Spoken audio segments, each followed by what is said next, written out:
What is induction or frontline therapy and its goals? Induction therapy in multiple myeloma is initial therapy, and the point of induction therapy is to get control of the disease initially. Induction typically consists of either 2 or 3 drug combination regimens. Recently, there's been some interest in developing 4 drug regimens that incorporate an antibody. The therapies are usually a combination of oral medications and other medications that are either given intravenously or subcutaneously. But whether it's a 2, 3, or 4 drug regimen, regimens are given in repeating cycles that range in length from 3 to 4 weeks. And again, the idea is to get initial disease control before considering consolidation therapy with high dose chemotherapy or stem cell transplant. Induction therapy is the initial, or at relapse, the subsequent multi-agent therapy used to get the disease under control. That we sort of have stolen the language from AML or acute leukemia when you talk about remission induction. The goal is to induce a remission, so induction therapy, in this case, induce some response as deep as possible.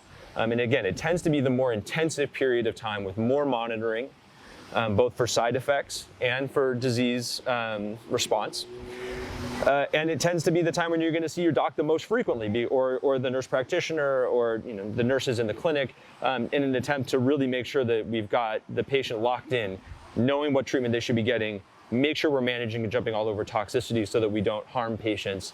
And so that it's that period of time that is the most intensive. And again, the most standard induction regimens at this point in time are 3 drug combinations that may be moving to 4 drug combinations in the near future for the early newly diagnosed patients. But that's sort of the general idea about what is induction. How many cycles of induction therapy do I need to do? For younger or more fit patients, after 3 or 4 cycles of induction therapy, typically a patient will proceed to high-dose chemotherapy with autologous stem cell transplant. For less fit patients who aren't headed to transplant, induction therapy may consist of 6 to 8 cycles of the initial regimen before moving on to maintenance therapy. Induction therapy is variably given for 4 to 6 to 9 cycles. This is, or months, depending on the regimen. There's no great research at this point telling us that you should get 6 cycles of induction therapy or 9 cycles of induction therapy. The old practice had been to treat to maximal plateaued response and then back down. I think that's a reasonable approach, depending on how aggressive the patient wants to be in their life circumstances. Sometimes if we say we've had an inadequate response, I would alter therapy or intensify therapy before cutting the induction down to maintenance therapy.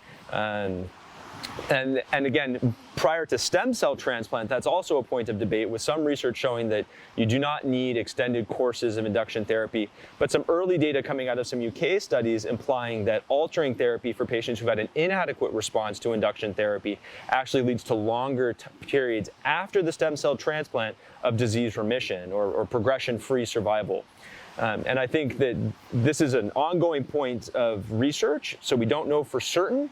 But again, I think the standard approach is you're going to treat for somewhere around 4 to 9 cycles of therapy, depending on the clinical situation, followed either by a consolidation course and then maintenance therapy or backing down to maintenance therapy. How do I know if induction therapy is working? I think what's pretty easy to say is if you do not watch the M protein fall, which is the marker in the blood for myeloma, or the light chain ratio normalize, again, another marker in the blood for myeloma activity, that induction therapy hasn't done its job.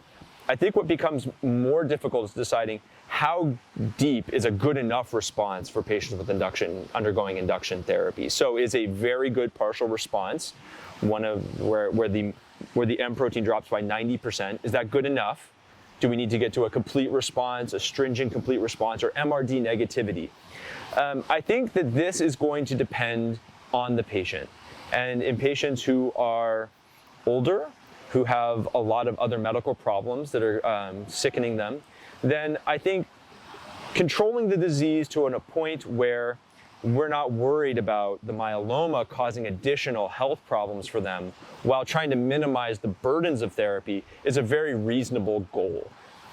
For younger patients in whom we want to be as aggressive as possible and we don't have a lot of comorbidities or other medical illnesses to deal with, then I think trying to get to the deepest response possible is much more reasonable and I think is appropriate in those cases. So how do you tell if induction therapy has worked? Well, again, the simple answer is if we watch the blood test getting better, induction therapy is working. The question, and this is an ongoing conversation to be having with your doctor, is how good is good enough? And do we need to push harder? And that's going to depend on the patient, their willingness to push, and their life circumstances.